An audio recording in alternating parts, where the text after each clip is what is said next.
Alô, alô, ouvinte! Alô, alô, conquistense! Encontre o sinal, sintonize agora, o Viva Voz está no ar. Eu sou João Hoffer. Eu sou Yuri Brito e assunto não falta pra você. E aí, Yuri, já foi às compras hoje? Eu passei no centro e as promoções estão boas demais. Verdade? Saindo daqui eu com certeza vou fazer as minhas comprinhas. E já que estamos falando de compras, você parou pra pensar como Conquista tem um comércio bem movimentado? Sim. Mas, para falar sobre isso, vamos fazer um panorama? Só se for agora. Panorama. Por onde começamos, Yuri? Conhecendo a realidade comercial de Vitória da Conquista. O Sebrae fez análise local e revelou que o comércio e prestação de serviço representam 82% das atividades econômicas da cidade, seguido por 16% relacionados à indústria e 2% da pecuária. É mesmo? Sim, o IBGE também aponta a Vitória da Conquista como a quinta maior economia do estado da Bahia, com um PIB de 7 bilhões e 200 milhões de reais. E a geração de empregos? O Cadastro Geral de Empregados e Desempregados, CAGED, apresenta a Vitória da Conquista como a posição número 1 no Nordeste e número 5 no Brasil, na geração de empregos formais. O Índice de Desafios de Gestão Municipal apontou que Conquista é a segunda melhor cidade do Nordeste para se viver, isso no ano de 2021. Incrível! De fato, Conquista tem uma atividade econômica ampla. Agora vamos dar seguimento à nossa programação. Panorama. Yuri, falando em comércio em Vitória da Conquista, você já ouviu falar em atividades voltadas à economia solidária? Já sim, é algo bacana, um modelo de economia alternativa para além do lucro, visando inclusão social, cooperação, coletividade, igualdade de oportunidades, recursos e benefícios. Muito bem. E o Enfoco de hoje está no comando do repórter João Anderson Santos, que foi ao Centro de Economia Solidária da Bahia, região sudoeste, conversar sobre o assunto. Em Foco.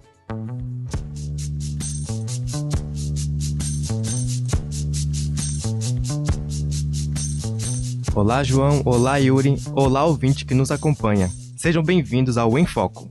Eu estou aqui para conversar sobre economia solidária em Vitória da Conquista, com Anselmo Brito, coordenador-geral do CESOL Sudoeste. Anselmo, o que seria economia solidária e qual a realidade encontrada em Vitória da Conquista? A economia solidária ela é uma economia que teve sua emersão e sua pulsão no final do século XX. E aí o objetivo maior da economia solidária é uma distribuição de renda, de forma justa e igualitária. Olha, nós temos aí as atividades que considera como economia solidária, o trabalho associativo, o trabalho cooperativo, o trabalho que envolve pessoas com o mesmo objetivo de conseguir melhorar a qualidade de vida. Nós temos ações aí culturais também, sabe? Mas aqui no nosso território nós temos um potencial muito grande na produção de café, nós temos um potencial muito grande aqui na produção de biscoitos. Então, o nosso território é um território um pouco diverso, porque aqui atende os 24 municípios, Então, se a gente for ver, tem uma cadeia produtiva muito grande.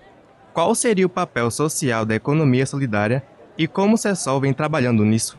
O papel social da economia solidária é um papel importante. Por quê? Porque, assim, hoje, a riqueza do país, ela concentra em poucos, na mão de poucos. E um dos papéis importantes da economia solidária é justamente transformar essa riqueza para distribuir ela de forma igual. E a questão também do meio ambiente, da preocupação com o meio ambiente. Porque quando você trabalha um produto artesanalmente, que produz um produto sem impacto no meio ambiente, isso também é algo importante, Anselmo, o Viva Voz agradece pela recepção aqui no CESOL para este bate-papo. Foi um prazer. E Yuri, João, agora é com vocês. Até mais. Em Foco. Veja só, Yuri. Não é que existe tanta potencialidade de economia solidária em Vitória da Conquista? E existem espaços muito importantes em que isso se expressa. Qual, João? O Teatro Carlos Jeová, local onde diversas expressões artísticas encontram casa, inclusive a economia solidária, que integra a feira de artesanato Raquel Flores. Verdade. O local tem sido gatilho de mobilização da classe artística de Vitória da Conquista. Devido ao descaso do poder público com a conservação do espaço, a luta pela reforma para melhores condições de trabalho e funcionamento é cotidiana para os trabalhadores de lá. O Bora Ali de hoje é com Luísa Boa Sorte. Nossa repórter foi dar um giro nesse importante espaço de cultura. Luísa, é com você. Bora Ali! Olá, João. Olá, Yuri. Olá, ouvinte que está sintonizado. Visitei o espaço do Teatro Carlos Jeová e a Feira de Artesanato Raquel Flores, para entender melhor o que vem acontecendo neste lugar e conversar com quem vive essa realidade. Nilzete Brito, de 59 anos, trabalha por lá e nos contou suas reivindicações. Estou tentando lutar por isso aqui, porque é uma coisa, um patrimônio histórico, é uma vida que a gente tem aqui. E assim, eu sou novata, sou filha nova daqui, mas o pessoal que já tem muitos anos. E a intenção da prefeita aqui não é manter isso aqui, é fazer um estacionamento. Aí eu não acho justo. E assim, aqui onde as pessoas fazem suas coisas, compram suas lembrancinhas para levar para familiares de fora, onde as pessoas aqui traz conserto para fazer, prestam serviço. Então não acho justo. Nilzete também comentou sobre a ausência de comerciantes dentro do teatro. Aqui tem 44 pessoas, se eu não me engano. Nem todos os boxes ficam abertos, que é uma coisa que eu acho até errado, porque assim, isso aqui é um espaço cultural, que você vende coisa, tem que estar aberto para o cliente sempre. E aqui eu não vejo isso. Não pode vir trabalhar, bote alguém para trabalhar. Eu acho erradíssimo. Ao andar pelo espaço, o problema que mais chamou a minha atenção foi o telhado que está com forro e telhas extremamente danificadas. Por isso, a preocupação dos trabalhadores é a chuva, que vai gerar goteiras e ainda mais transtornos. Além disso, outra questão importante é a reforma para a melhoria da estrutura, frisando o Teatro Carlos Jeová, que se encontra interditado, que também possibilita o uso pelos artistas locais. Bora ali! Esta questão é um caso seríssimo que precisa ser tratado por ser um importante bem cultural, não só para a cidade, como também para toda a região. Existem muitas histórias ali, e Luísa, por meio de uma crônica, vai nos apresentar uma delas. Está no ar, o Em Primeira Pessoa. Em primeira pessoa. Sempre a vi passar pela rua, o sol quente, a sombrinha aberta e os passos rápidos. No entanto, ela vivia alegremente.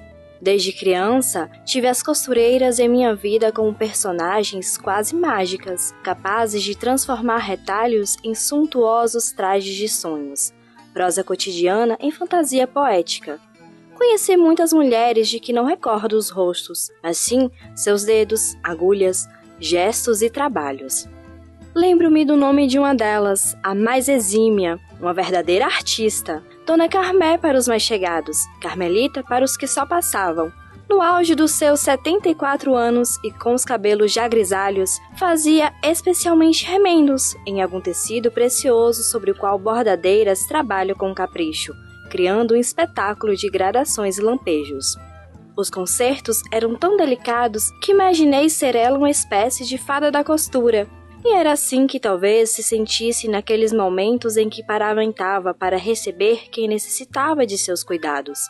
A cidade está tomada por remendos de Carmé, vestidos do dia a dia para os domingos ou aniversários, crianças, pais e mães, que iam sendo ajustados detalhe por detalhe, sublinhando as curvas do corpo. Talvez aquela senhorinha saísse de seu trabalho, passasse para comprar um remédio para aliviar a dor na coluna. Talvez se sentisse desesperançosa por sempre acudir com urgência às pessoas e, ao final do dia, descer a rua Monsenhor Olímpio, lamentando a rotina. Mas era trabalhadora e excepcionalmente talentosa. Tudo o que fazia com maior esmero. Era artista, afinal. Há um mesmo espírito na construção de um vestido e na de uma catedral, ou na textura sinuosa de uma escrita, onde há espaço para abrigar gesto e movimento, graça e malignidade, oferta e ironia, dando todo o pano à desmedida inventividade. Dela, a costureira, Carmelita. Em primeira pessoa. Que bom é poder conhecer histórias de pessoas que vivem aqui. Verdade, as realidades que nos cercam podem nos acrescentar em muito. E falando em pessoas ao nosso redor, o que será que o povo tem a dizer sobre economia solidária? O nosso repórter Matheus Guimarães foi ao Ceasa fazer o nosso Papo de Rua. Papo de Rua. Olá, Yuri. Olá, João. Olá, ouvinte que está sintonizado. O Papo de Rua está no ar. E a missão de hoje é saber a opinião de comerciantes do Ceasa a respeito da economia solidária. Vem comigo!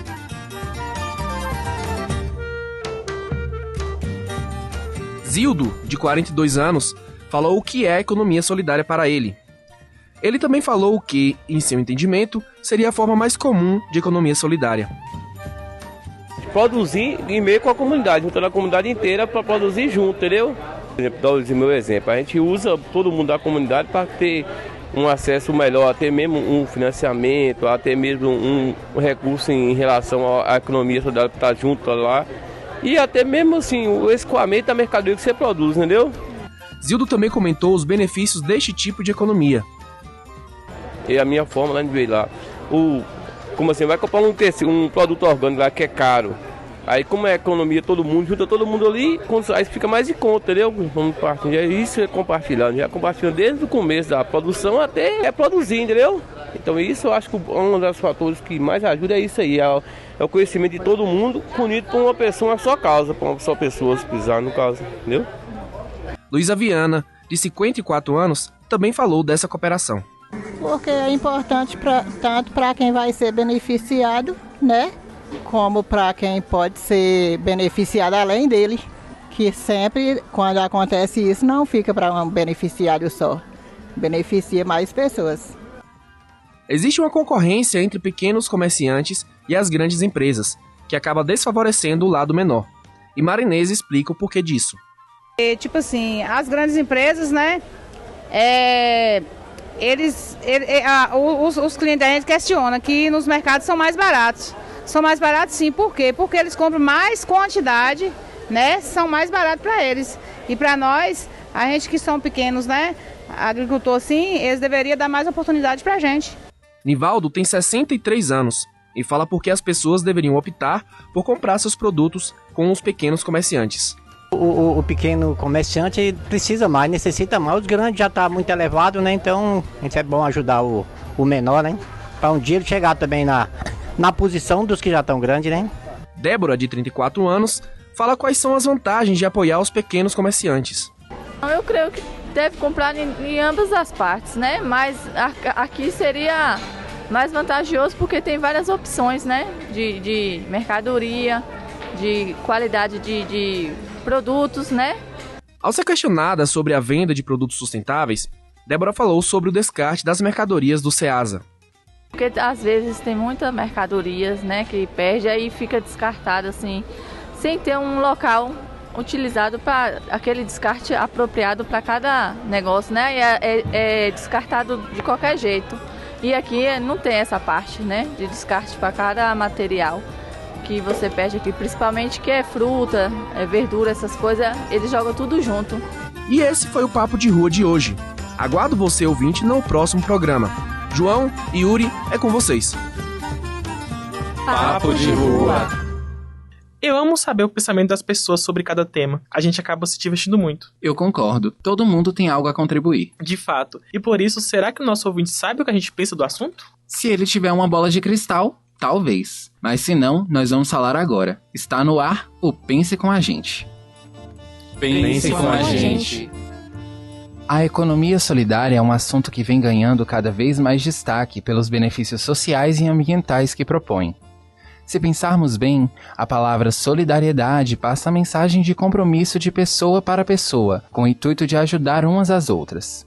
Este compromisso se dá quando cada uma delas assume responsabilidades iguais e coletivas, em que todos falam por um e um também fala por todos, onde cada um está comprometido em cuidar e levantar o outro. Esse espírito coletivo é uma realidade inevitável. Gritar sozinho para uma multidão barulhenta é ineficaz. Neste jogo social, mesmo sendo um indivíduo, as lutas jamais poderão ser solitárias. Nenhum ser humano é uma ilha. Não existe autossuficiência. Os pequenos se unem aos pequenos para conseguir benefícios. As formigas operárias que trabalham juntas para o bem de sua colônia são exemplos de solidariedade, de comprometimento, de trabalho coletivo. E mesmo a rainha, que não faz o trabalho duro de uma operária, só se mantém pelos esforços dos pequenos. Os grandes não são autossuficientes, os pequenos não são sozinhos, todo mundo precisa de todo mundo. A economia solidária funciona assim, buscando que todos tenham oportunidades iguais, promovendo a inclusão. Afinal, quanto mais alguém puder acrescentar às mobilizações, melhor, não é? E são tantos movimentos bacanas, como a Feira de Artesanato Raquel Flores, a Feira Solidária do Centro de Cultura Camilo de Jesus Lima, a Feira Agroecológica da UESB, as Feiras Livres, são apenas alguns dos exemplos existentes em Vitória da Conquista. E tudo isso só é possível porque coletivamente se buscam caminhos, mas é fundamental que a população pense e valorize o movimento solidário. É este sistema que valoriza os produtos desenvolvidos aqui, dando oportunidades para pessoas conseguirem sobreviver, ter seu sustento. Através desse modelo de economia, podemos combater desigualdades sociais e focar no desenvolvimento regional, valorizar a produção feita no Sudeste baiano. Então, sempre que puder, escolha consumir produtos de pequenos produtores e comerciantes. Dê oportunidade aos trabalhadores da economia solidária, pois assim você ajuda o outro a ser visto, e a cidade e o mundo a se tornarem mais inclusivos e equilibrados economicamente.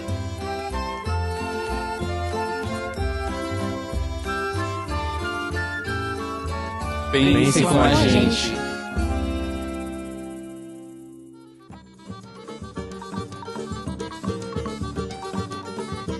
A conversa estava tão boa, mas já está na hora de nos despedirmos. Obrigado, ouvinte.